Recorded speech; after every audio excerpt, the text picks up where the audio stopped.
What's going on, everybody? Jeff back here with another head beer review. Tonight we got a Dogfish head beer. This is their Burton Baton. So this one used to be like an occasional rarity, I guess is what they call it. So they would just brew it whenever they had the capacity for it. But I think that enough people liked it and requested it that they added it to their year-round. So now this is a year-round beer and it's more available. So this beer is 10% alcohol by volume, and it says this special ale is a two-thread blend of young and wood-aged Imperial IPA.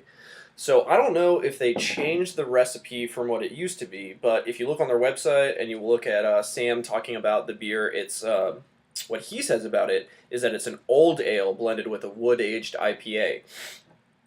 Wood-aged for about a month or so, and the wood really mellows it out, and so you get the citrusy-ness from the IPA, but you get maltiness from the old ale. But this says it's two IPAs, so I don't know what the deal is. But they don't specify which IPA it is, so they don't say if it's the 90-minute IPA, but they make a bunch of different IPAs, so it'd be impossible to tell which one it is without them telling.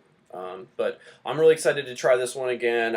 If you guys saw my list from last year, this was my top 5 favorite beers from last year, so let's see if this is as good as I remember it. This has a red Dogfish head cap.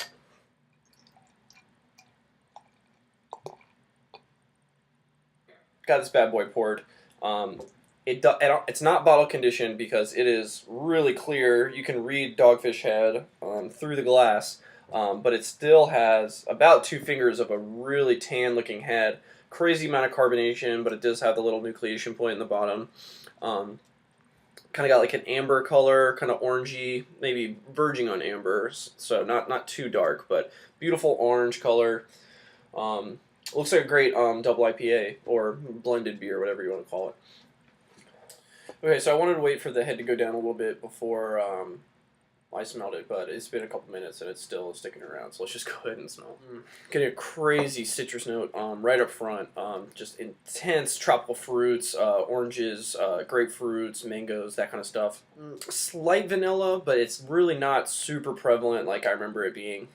Now, as with some of their other beers like 90-minute and 120-minute, this one does have a very strong malt backbone. You can smell the sweetness coming from the malt backbone in this one. It really smells really delicious and really interesting, so I'm excited for this one. Let's go ahead and give it a taste. Cheers.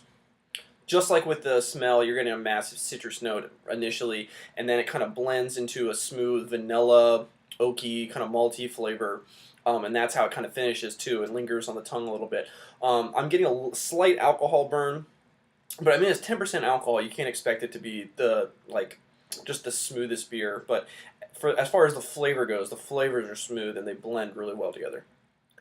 Yeah, and that oak aging is giving a little bit of a creamy body. I mean, as you can see, the head's still sticking around, and I like that too. That adds a lot to the beer. But I really am enjoying this one. I'm gonna sip on it for a little bit longer, and then I'll give you guys the final verdict. Okay, guys, I'm back with the Burton Baton from Dogfish Head. So I don't know if it's as the beer warms up, it's starting to mellow out and the alcohol is going away, or if it's just because I've been drinking it and I'm starting to get a little buzzed. But it definitely tastes more mellowed out. The citrus is coming forward more initially, and it's more smooth towards the end. So I'm gonna go with an A on this one. I'm gonna go 93, a little bit lower of an A. I really do like this one, but I don't think it compares to a lot of non-oak aged IPAs, but it is different. It's a lot different than a lot of beers out there. Not many breweries are blending their beer. I think that's really interesting. But for some other ones that are oak aged that you might want to try, Great Divide makes one called Rumble. I think it's a single IPA that's oak aged, and then New Holland does their Mad Hatter IPA oak aged. Those are both really good, and they're pretty affordable too. This one will run you about $4 a bottle. So it's a little bit more expensive, but if you want to try those, if you can find those ones and you want to try them, I definitely recommend trying those ones, and then maybe stepping up to the plate with this one, or if you love Dogfish Head, then maybe go ahead and pick this one up. I do think it is a great beer, and it's worth picking out. And it says right here, it says, lush and enjoyable now, Burton Baton ages with the best of them. So I don't know if that's true. I'd love to find out about that. This one is only about a month old right now, and I love the citrus in this one, but I think that as it ages, that citrusness is going to blend out, and the old ale character is going to come forward a lot more.